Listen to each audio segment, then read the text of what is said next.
Inter का important question जो कि आपके एग्जाम में हर बार इससे क्वेश्चन टच करता है, बौद्ध धर्म से संबंधित। ठीक है, तो ये क्वेश्चन को आपको गौर से समझना है, जो कि बहुत ही इम्पोर्टेंट क्वेश्चन है। जैसे आपका 1 नंबर क्वेश्चन को आप गौर से देखिएगा, ऋग्वैदिक कालीन लोग किसकी पूजा करते थे। जो ऋग्वैदिक कालीन लोग जो थे, जिस समय ऋग्वेद का था, वहाँ के व्यक्ति जो पूजा करते थे वो किसकी पूजा करते थे। तो आपको याद रखना है कि वो जो थे प्रकृति की पूजा करते थे, भगवान की पूजा नहीं करते थे, प्रकृति की पूजा करते थे। चलिए 2 नंबर क्वेश्चन की तरफ बढ़ते हैं। उत्तर वैदिक काल के अंत तक किसकी पूजा होने लगे। तो इसको आपको याद रखना है, उत्तरकालीन जब आया तो ब्रह्मा विष्णु महेश प्रचलित हो गए और ब्रह्मा विष्णु महेश की पूजा होने लगे। ठीक है, 3 नंबर क्वेश्चन को गौर से सुनिएगा एवं समझिएगा। महावीर ने पार्श्वनाथ के सिद्धांत में कौन सा नया एक सिद्धांत जोड़ दिया था। महावीर जो थे वो पार्श्वनाथ का सिद्धांत में एक ब्रह्मचर्य का, ब्रह्मचार्य का जो है ना सिद्धांत को जोड़ा था। ठीक है, चलिए 4 नंबर क्वेश्चन की तरफ बढ़ते हैं। 4 नंबर क्वेश्चन इस प्रकार है, महावीर स्वामी की पुत्री अनुज्ञा प्रियदर्शना का विवाह किसके साथ हुआ। तो उनका जो विवाह हुआ था महावीर स्वामी की पुत्री का विवाह वो जमाली के साथ हुआ था। इसका आंसर जमाली, सी नंबर याद रखना है। उसके बाद क्वेश्चन है, सपू संबंधित है किससे, कौन सा धर्म से। तो बौद्ध धर्म से संबंधित है। हिनायान एवं महायान संप्रदाय किस धर्म से संबंधित है। तो ये भी आपको याद रखना है, बौद्ध धर्म से संबंधित है। त्रिपिटक साहित्य संबंधित है किससे। तो ये भी आपका बौद्ध धर्म से ही संबंधित है। प्राचीन भारत का विश्व प्रसिद्ध विश्वविद्यालय कहाँ स्थित है। तो ये आपका नालंदा विश्वविद्यालय, जो कि प्राचीन भारत का विश्वविद्यालय थे। ठीक है, नालंदा विश्वविद्यालय, इसलिए नालंदा में ही प्रसिद्ध है।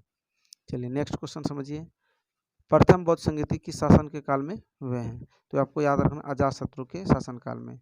जैन धर्म के 24वें तीर्थकर कौन थे। तो जैन धर्म के जो 24वें तीर्थकर थे वह आपका था महावीर स्वामी। नेक्स्ट क्वेश्चन इस प्रकार है, महात्मा बुद्ध का जन्म कहाँ, महात्मा बुद्ध का जो जन्म स्थान है वो कहाँ है। ठीक है, तो आपको याद रखना है बोध गया। बोध गया में महात्मा बुद्ध का जन्म स्थान, बोध गया में उनकी जन्म हुआ था।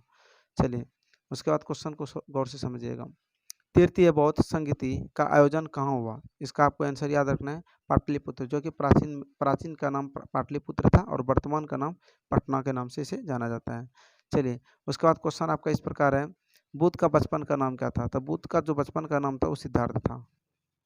धर्म ग्रंथ सूत्र पीटक किस धर्म से संबंधित है। आपको याद रखना है बौद्ध धर्म से, ज़्यादातर पे बौद्ध धर्म से ही, क्योंकि बौद्ध धर्म के चैप्टर पढ़ा रहे हैं और प्राचीन काल में अभी जो विश्व में सबसे बड़ा धर्म है वो बौद्ध धर्म ही है।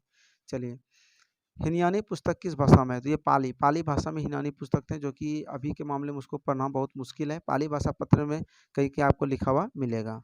बौद्ध परंपरा में अशोक ने कितने स्तूप बनवाए थे। तो ये 84,000 स्तूप को बनवाए थे बौद्ध धर्म में। ठीक है, चलिए नेक्स्ट क्वेश्चन, वीर शैव आंदोलन का जनक कौन है। तो वीर शैव का जो है का आंदोलन का जनक जो है वो आपका है, कौन जानते हैं, बांस बनना जो है उनका जनक था।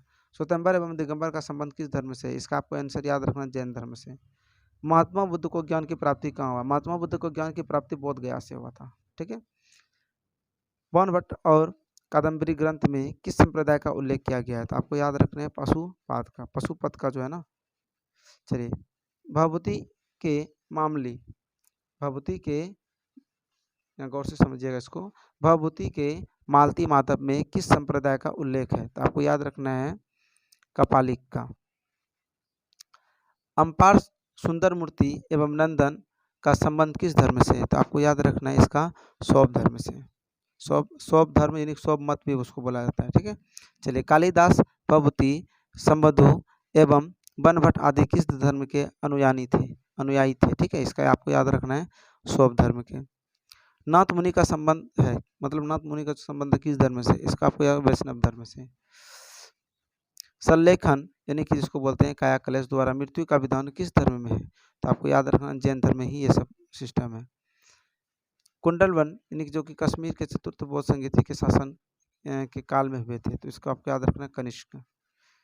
27 नंबर क्वेश्चन, निम्न में से गौतम बुद्ध के शीर्ष कौन थे। तो गौतम बुद्ध के शीर्ष सभी थे, आनंद भी थे, उपाली भी थे, कश्यप भी थे, सारिपुत्र भी थे और गौत्र लायन भी थे। ठीक है, इसलिए आपको याद रखना है इनमें से सभी। सांची मध्य प्रदेश के किस जिले में स्थित है। सांची मध्य प्रदेश के किस जिले में स्थित है। इसका आंसर आपको याद रखना है रायसेन।